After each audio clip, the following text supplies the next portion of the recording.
Hey guys, Jeff at Hubie's Garage, and yeah, I've been working on the brake system on the Bel Air, and ran into an issue and decided that it's probably just time to go ahead and do what I needed to do, and that is to be safer and to update the front hubs to some taper roller bearings instead of the original ball bearing setups. Happened to run across a couple sets of 61 through 68 Impala front hubs. So yeah, this is them.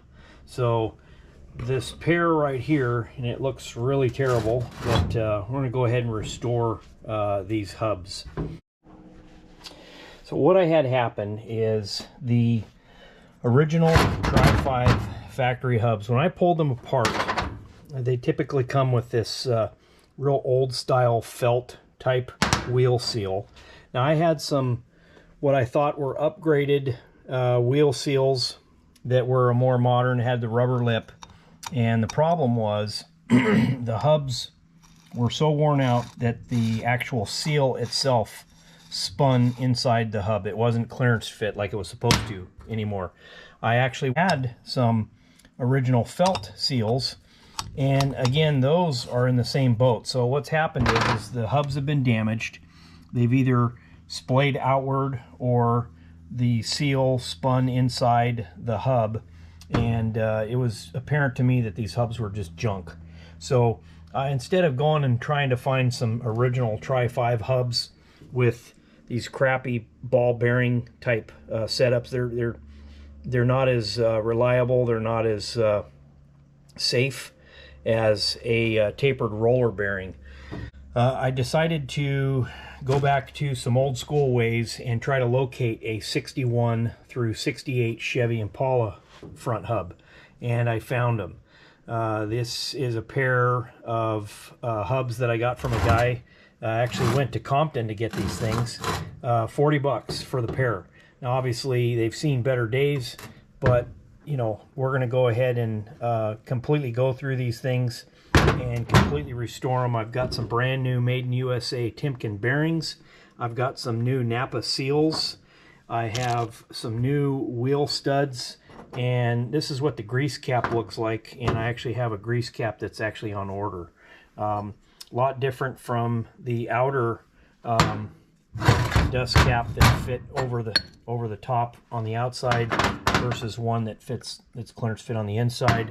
And obviously we have the rubber lip on the seal, and we've got some really good quality made Timken roller bearings, and yes, they are made in USA, and the race itself is made in USA. So yeah, it was very nice to run across these, so I ordered a couple of sets because I actually have 2 sets of these hubs, and I am going to go purchase a third because I would like to do the upgrade for these hubs. I'd like to do this on the 55 Bel Air prior to going to disc brakes, and I am looking to do this on the Gasser, and I will also be doing this on the 4-door, the 210 4-door sedan. So you know, which brings up a good point. You know, why are you going to go with these types of hubs? Why not just go with a completely new, brand new disc brake setup? Well, good question. The Bel Air sedan is going to have disc brakes on it at some point, but I'm not going to do those just quite yet. The Gasser, I am not going to be putting disc brakes on the Gasser. It's period correct, and I'm just going to continue to run the drum brakes on it. So I will need to have the upgraded hubs for that, because I don't want to be making passes down the drag strip with a ball bearing front end. So we'll convert over and run these later tapered roller bearings. Okay, so the first thing that needed to be done was the Tri-5, I believe it's up to 59. They have this old style ball bearing, wheel bearing, and they also have a drum that is riveted to the hub. Here's the remnants of those rivets. So you'll end up needing to grind off the rivets and separate the drum from the hub. And I think I have some footage of that right here.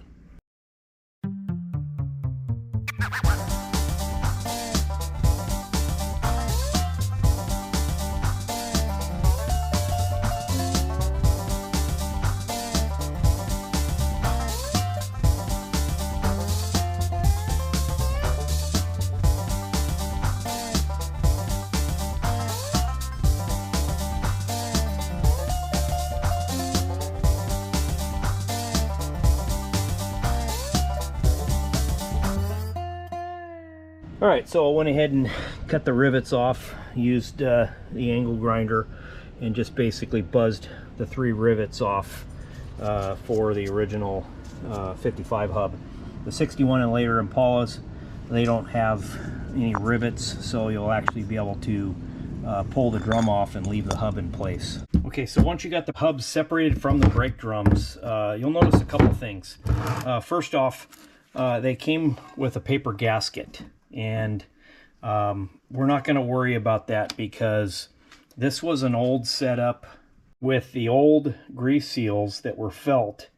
And what happens is the hub itself actually fits into a grease retainer that is part of the backing plate. You'll notice that this portion right here will actually stick and go behind the backing plate, and that's basically like a catcher for the grease, because obviously the felt isn't going to completely hold the grease in. But this is completely changed or alleviated when you go to a rubber lip seal, because it doesn't sling grease or oil out, and you don't need a gasket to seal up the potential of the grease coming from the hub across that sealed gasket area and then tainting your brake shoes. So you can do away with the paper gasket because you're going to be going to a modern rubber lipped seal. Okay, on the backing plate of that front drum, you can actually see this cupped area, and that is, let's see, I'll show you, set the old hub on there and you can see how this fits in there. But what happens is the original stock hub basically is hidden in there, so that if you do get any leakage, grease leakage past that felt seal, it stays in that cup area in the back, and the gasket between the hub and the drum is a way to seal that from allowing that grease to come outward and get past that seal and hit the brake shoes and taint the brake shoes. Alright, so the first thing we're going to need to do is start tearing into the new hubs, and we're going to want to inspect them first. Now this one right here I'm not real super concerned about because it does still have the seal in it. The bearing is still in there, at least the inner bearing. The outer bearing is missing, but the race is in place there. The one concern about this one is it looks like somebody had welded on this. I'm not real sure why. But what I'm probably going to end up having to do is we'll end up cutting this stud off, and then we'll just push it out, but we'll cut below the welds, and then we'll get into some different methods on how we can press these wheel studs out and press new ones in, because I've got 10 new wheel studs for both of these hubs. First thing we're going to want to do, I went ahead and cleaned out the inside. It's a little hard to tell, but there is actually an indent in the hub that allows you to get access to the bearing race, and I'll see if I could show you that after the fact, but we'll go ahead and try to knock this out.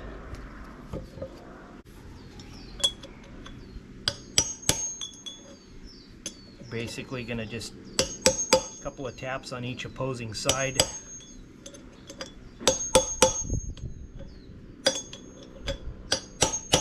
There we go. That moved a lot.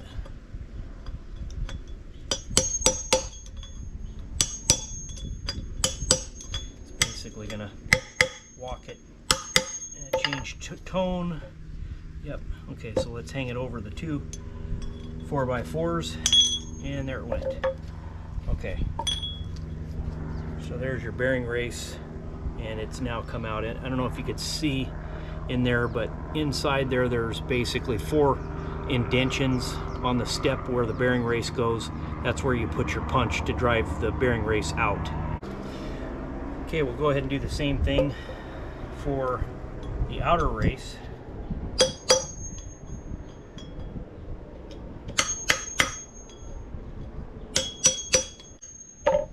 Okay, and that's flush, so we'll hang it over the edge here, and one tap and that one's out. So same deal, 4 indentions in that step where the bearing race is, and we'll go ahead and now that we've got the races out, we'll go ahead and clean the hub up and see what it looks like. So we're gonna go ahead and get these soaking, get them cleaned up.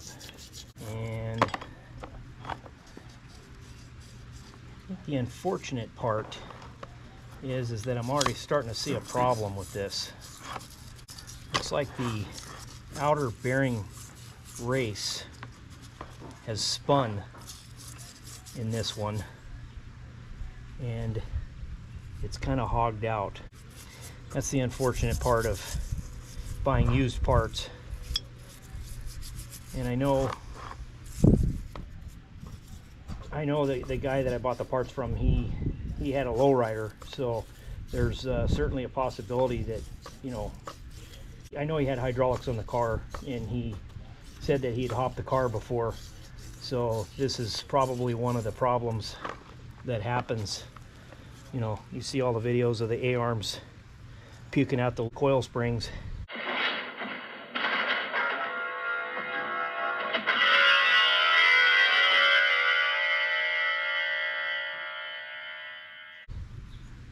Yeah, this one, it's severely grooved in here, so this hub may be junk. So let's go get a look at the other one. So this hub still has the wheel seal in it, and I've got a seal puller, so we're just going to go ahead and pop the wheel seal out. Basically just levers up like that, pulls it out. That one came out fairly nicely. The bearing looks good, but we're not going to worry about that because we're not going to use it. And yeah, there's a lot of graphite grease packed in there, but we'll go ahead and clean that out and then take the 2 outer wheel bearing races out of the hub and make sure that this hub's okay. So I got the hubs cleaned up. This is the other hub, and I'm not sure how well you could see it in there, but you could actually see the machine surface. Everything there's flat. You could see where the cutter went across it at the factory, and it's a nice clean surface. Same thing in here. There's no discoloration. You could see where the cutters came across. It's nice and flat, and then it's got the surface area where the grease seal is machined out to put the grease seal in there also. So this hub is good, other than the welded stud that we'll have to deal with. Got some pitting on it, but we'll go ahead and clean that up. But this is the one, this is the culprit right here. You could see what happened. This one, it had some really bad damage in it. And it was kind of hidden by the fact that the race was in there, and there was so much grease that you really couldn't see what was going on in there. I probably should have brought a rag with me when I wiped this off and cleaned it out. And even the back has some damage. You could see some marks there, and then something there. And I noticed that when I tapped the race out, the race came out fairly easy. So this hub is complete junk. There's nothing we can do with it. You know, I paid 40 bucks for these, for the pair, and these things go as much as $100 a pair. So you know, I knew I was taking a chance with these because this guy has a 64 Impala. It's a lowrider. He jumps the car.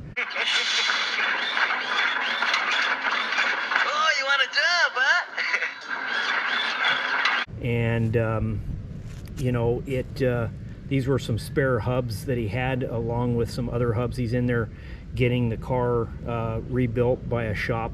And you know, honestly, I know that he didn't know that there was anything wrong with this, because this came in a box of parts that he had with the car, and you know, he wasn't sure of the condition. He just said, you know, 40 bucks, or actually he wanted 50. I offered him 40 just in case something like this happened. And you know, still I ended up getting a single hub for $40 each, and with the regular price of them being about 100 a pair, I'm still 10 bucks under. So okay, well, the nice part about this wheel stud is this welding was so poor, it was almost like welding slag. So I went ahead and just took my punch and 2 whacks, and this thing pretty much broke off. It looks like the stud is almost completely exposed, other than it's this one spot right here. See if I can get that cleaned up, and we'll see if we could go ahead and press this one out without having to worry about cutting it. But if we do have to cut it, it's not a problem. All right, well, that was quick work. You could barely even tell that this was even the bolt, but this bolt's going to slide right out. We'll be able to go ahead and push this one out. All the weld that was on it, it was basically like almost like a slag. It was such a poor weld. So we'll go ahead and look at the different methods of how we can get these wheel studs out of the hub. The first way we're going to show to get the studs out, the wheel studs, is just the old-fashioned brute force way. This isn't always my preferred way. This is usually I guess in some ways a last resort, but the one thing we're going to definitely do for sure is we are going to wear safety glasses. So you start banging on metal like this and you get a chip, you don't want that going in your eye. So let's go ahead and start out with, we'll just start with the 3-pound single jack and go from there. Okay, I'm using the wrecked hub because I don't want to accidentally hit the cone or hit the flange and bend something. So you know, this is something that you could just try to be kind of careful but direct. Make sure you hit it flat and see if this makes any progress. All right, so that one just popped right out, and that worked pretty good. Okay, another way to do this is to get the hub and get an old cheapy socket, made in China socket, and go ahead and set this thing up in your vise. Should be real easy to just push this out. It'll work a lot like a press if you were to have one. All right. Go ahead and hang on to the hub. And pushing it right out like butter. All right. So there you go. That was minimal effort. Pretty quick work. All right, let's do another one. All right. And got that one out too. So yeah, making quick work of this. I do have one other option, and that is, I'm sure most of you have a vise and an old socket and can do that. And also, there's some other tools that are out there that have multiple uses. This ball joint separator, you know, there's not many people that have these, but if you do, and it's only used for one purpose and it's not used very often, you know, this might be something that might work out well for taking out a wheel stud. So what we'll go ahead and do is we'll go ahead and crank this down on the wheel stud. So now it's on the top of the wheel stud, and the fork straddles the back of the stud itself. And then we'll go ahead and get a wrench, set that on a flat surface. We'll get a wrench, looks like about a 3/4, it's probably metric, nope, 3/4 right on. Okay, got my safety goggles on that have the readers on them, but they're not that powerful. So okay, so let's go ahead and try this. I basically have it on top of the anvil here like this so that you can get a better view of it. It really doesn't take a lot of effort. There it goes. Now it popped. And you can see how well, in fact at this point, it's even finger tight. So there's another purpose of that ball joint separator. I know the ball joint separators, you know, they're a cheapie, but you know, how often do you use them? So here's another use for it. So doesn't hurt it. It makes work of it. You obviously heard the pop. And another tool that's in the toolbox that's got another use. There's your stud. So 3 ways to get those things out. And I'm going to go ahead and finish up the last 2. And then we'll get this thing on the wire wheel and go from there. All right, I got all the wheel studs out of the hub. We're all ready to go ahead and get the hub cleaned up. You can see the wheel studs came out with minimal effort. You know, like I say, I just showed you 3 ways of doing it. It's not saying that one's better than the other. You know, you can beat on these things and risk getting injured, risk, you know, damaging the part. You could use the ball joint separator, which is another use for a tool that you've already paid for. These things are about 20 bucks at Harbor Freight. And you know, my favorite's probably just the socket. The one that it does take a little bit to get it past that point, to get it out of the seated knurl, you know, because these are knurled. You can see the shoulder of these things, they've got that knurl in it. Once you get it popped and past that point, but the vise to me is the easiest way. The one that actually took the least amount of effort was the ball joint separator.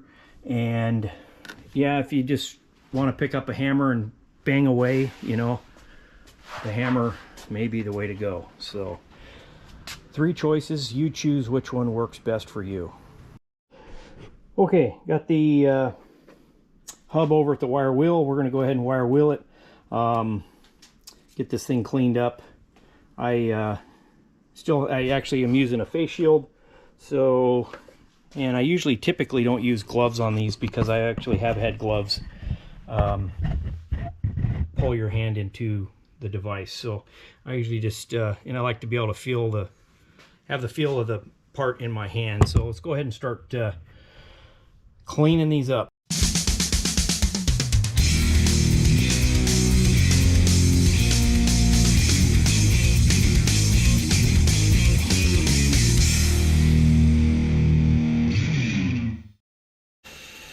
All right, it's all nice and clean.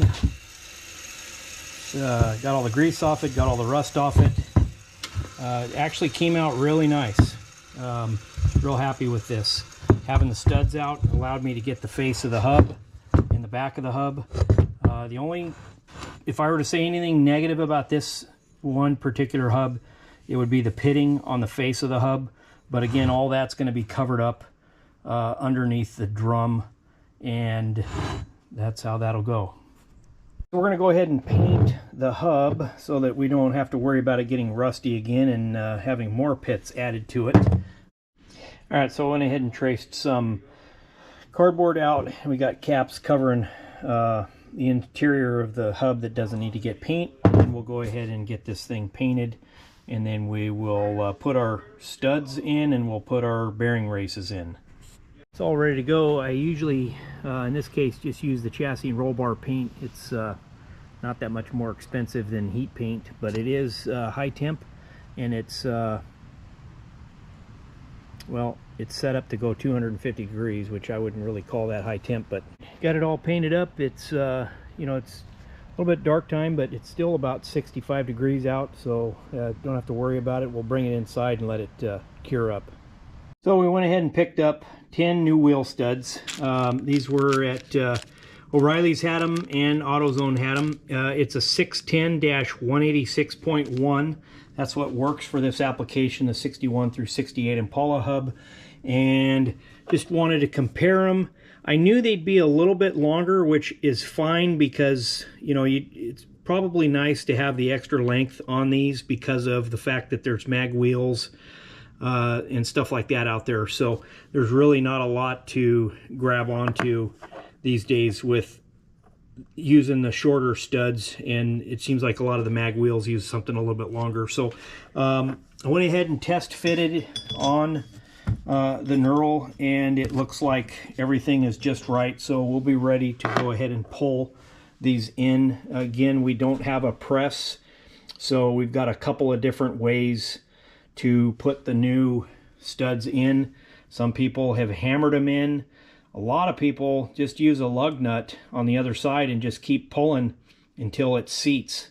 And then we've also got the socket and the vise, which would actually work very well too. So let's wait until this hub dries, and as soon as it dries, we'll go ahead and put some new wheel studs in it. Notice these are made in Argentina. I wish this camera would do a better job of focusing, but that's about the best it can do. Now that the paint on the hubs have dried, we're going to go ahead and put the wheel studs in. So I'm going to go ahead and use, so we'll put them in from the back going in. Obviously you can see the knurl marks. We're going to go ahead and see if we can try to line those up with the knurl marks and get those into position, and then we're going to go ahead and lightly tap with a ball peen hammer just to get them started. Go ahead and set these up in the vise. Let's see, it should be long enough right there. I'll go ahead and just put a piece of cardboard behind that so I don't chew up the paint. And got a socket, an old cheapy socket here, and we'll go ahead and hold that into place, and then we'll go ahead and start pressing that into place. So if you don't have a press, this is one way to do it. And I'm just going to use your body weight, and that seems like the most amount of resistance right there. So, all right, that's it. It is flush. So we'll go ahead and do the other ones and see what it turns out looking like. All right, so wheel studs are pressed in. Came out real nice. They're nice and flush. A couple of them were tight, and a couple of them were not bad. They went in the way they were supposed to. Maybe the knurls were a little bit off, but yeah, they're in there nice and snug. I went ahead and checked and put the hub in a rally wheel, and it fits perfect. Nothing's bent. If there were anything, they're probably not going to bend because they're sitting nice and flush against the back of the hub. So, but you know, as time goes on, they'll stretch a little bit and they'll seat in the hub a little bit better, and you know, they'll be ready to go. But yeah, let's go ahead and put the bearings in next. We'll go ahead and put the races in, and then we'll be ready to go. We're going to go ahead and start with the outer wheel bearing first. I've got a socket. This thing fits down inside there real nice. So we'll go ahead and use that to drive the race down in there. We just need the outer race, and we want to make sure that the fat end goes down. All right, typically you'd want to use like a nice small square 2x4. I don't know where mine's at. It's somewhere, but I got a pretty thick piece of plywood, and as long as we're driving this thing down flat, we'll go ahead and drive it flat, and then when we get down into the shank, we'll go ahead and use the socket with the wood on top of that. So let's go ahead and start driving it in there, kind of go in a circle, and we got it started. It's a little high on this side. Let's kind of look at the high spots at this point. Little high spot right here, and getting there. It's almost flush. As soon as it gets flush, we'll go ahead and use the socket.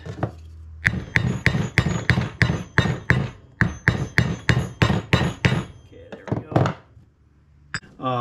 It's going to have to end up using brute force on this just to push it down. So we'll use the side of the hammer, and it's going to hit this old socket well enough to drive this bearing race down.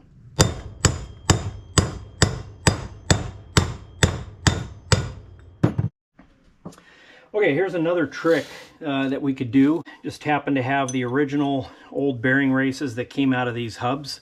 One of the things I can do is I can go ahead and grind on this a little bit, just make it not so clearance fit. And then we're going to go ahead and use this to drive in the new race. So let's go ahead and do that. So I went ahead and ground off a portion of the outer edge of this old bearing race. And we're going to go ahead and start tapping this one into place. Kind of rock it back and forth. And it's actually going in there pretty nice. So